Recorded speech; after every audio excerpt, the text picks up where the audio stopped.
Assalamualaikum warahmatullahi wabarakatuh. Aku rindu banget sama teman-teman semuanya. Semoga dalam keadaan sehat dan juga terus memberikan manfaat bagi diri sendiri dan juga orang lain ya. Amin. Nah, kemarin itu ada juga yang tanya tentang bagaimana sih untuk menjadi seorang MC, memulainya, dan bagaimana cara mengaplikasikannya ketika kita sudah bisa berbicara depan umum, dan pengalaman aku menjadi seorang MC. Nah, itu semua akan aku jawab, tapi nanti.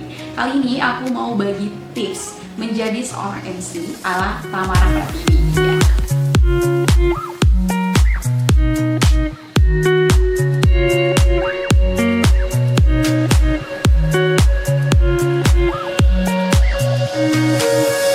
Jadi tips kali ini ada 4 kategori atau disingkat dengan GENA.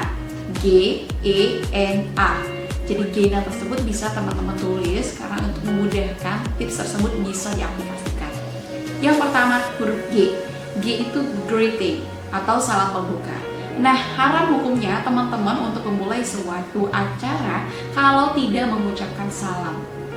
Misalnya, Assalamualaikum, selamat pagi, selamat siang, selamat sore, dan selamat malam.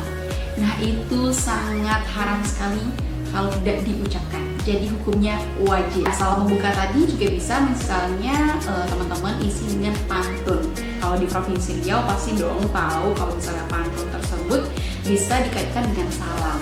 Nah, terus kalau misalnya sudah salam, lanjut tuh selamat datang dan sebutkan nama acara ataupun tempat acaranya. Contohnya, Assalamualaikum warahmatullahi wabarakatuh. Selamat pagi dan salam sejahtera bagi kita semua. Sampurasun. Tips yang kedua adalah huruf E atau disebut dengan expression, artinya ekspresi. Nah, teman-teman pasti semuanya punya watak dan kriteria masing-masing kan?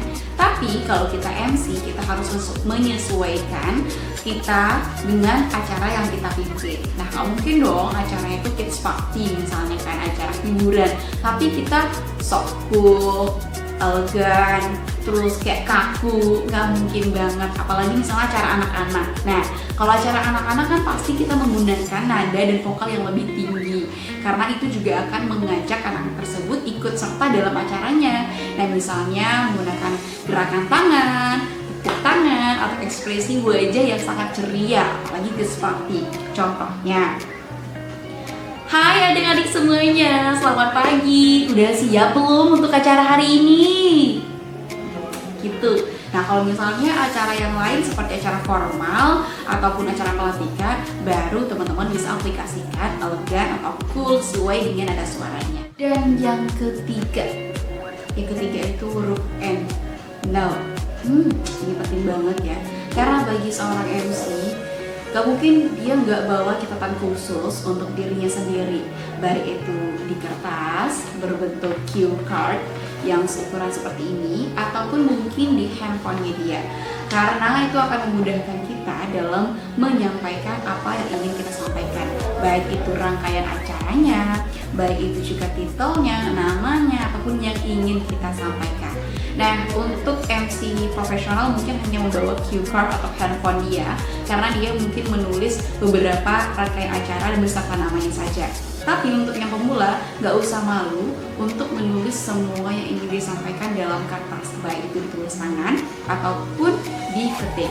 Karena bagi kita yang pemula itu harus terbiasa dengan apa yang kita sampaikan, apa yang ingin dan yang akan ataupun yang atau yang harus, yang wajib kita sampaikan. Itu wajib banget.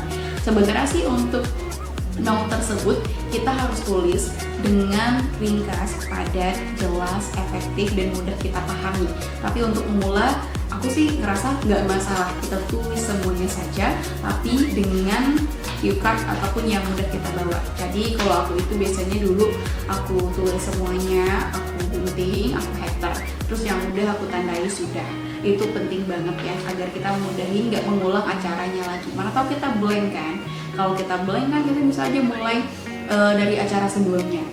Udah, kita udah mulai nih, tapi kita mulai lagi acara itu, padahal kita udah bacain rututan acara itu. Jadi penting banget untuk kita yang pemula, tulis semuanya dan tandai yang sudah. Aku tulis itu dulu biasanya ada 5 lembar yang ingin aku sampaikan, tapi kalau sekarang cukup untuk acaranya saja dan juga beserta nama, karena itu penting sekali. Jangan sampai kita menyebutkan salah nama. Kalau misalnya kita agak ragu untuk penyebutan nama, titel, dan sebagainya, kita juga harus cari tahu di internet ataupun mungkin tanya kepada pihak penyelenggara. Karena bahaya banget kan kalau misalnya kita yang memandu acara aja nggak tahu tuh siapa yang akan menyampaikan sambutan misalnya. Jadi harus tahu. Penting sekali untuk memiliki cue card, note, ataupun handphone kita yang menjadi tolak ukur rangkaian acara. Oke? Dan yang keempat ini adalah teman-teman semuanya, ketika kita sudah tahu tipsnya untuk menjadi seorang MC pemula, setiap kesempatan, setiap penawaran harus diselingi dengan A atau accept, artinya menerima.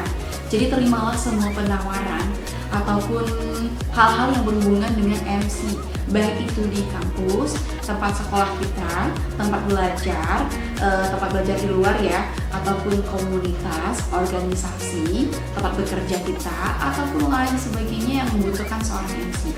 Jangan pernah menolak dan jangan pernah mengatakan saya tidak bisa. Maka mulailah menerima, belajar, mencari tahu, menulis, dan diaplikasikan atau dipraktekkan. Tips ini sangat bermanfaat sekali kalau teman-teman bisa memanfaatkan dan juga diaplikasikan untuk menjadi seorang MC. Saya sangat bahagia sekali kalau tips ini bisa dipakai untuk di kemudian hari. Jadi, gimana? Udah merasa tertantang untuk bisa menerima semua tawaran yang datang kepada teman-teman semuanya? Harus bisa ya. Kalau bukan sekarang, kapan lagi? Let's get start and never give up. Saya Tamara Pratiwi. Bye-bye!